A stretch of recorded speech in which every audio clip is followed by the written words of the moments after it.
No internet, no problem. You can still access your Google Drive files with these simple steps. Let me show you how. Guys, so if you missed the previous lesson on file permissions, which is part 5, I recommend checking it out before watching this one. Now open your Google Drive application and click on this setting icon by the top right here and go to settings.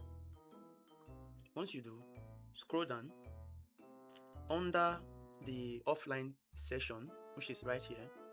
Turn on create, open and edit your recent Google Docs, sheet and slides file on this device while open.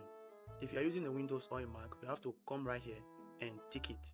If you are using your phone, do the same and tick it. Once you do, it will now set up the offline access. Okay, Google Drive will now make your recent files available offline. You can also right click a supported file, which is this.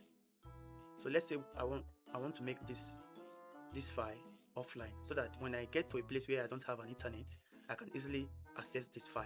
So you can right click it or click on the 3 dots by the right side and make it offline.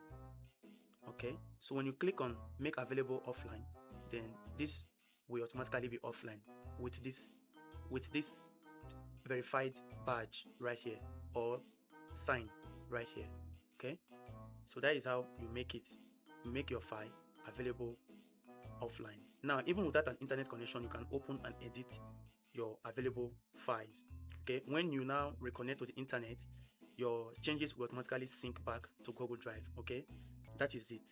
You cannot keep working on your files even without the internet. Now, before traveling or going somewhere without reliable internet, make sure the files you need are marked as available. Subscribe to our YouTube channel, watch the video to the end, download it, share it with friends and family. In fact, tag them, and of course, I'll see you in the next lesson. Bye.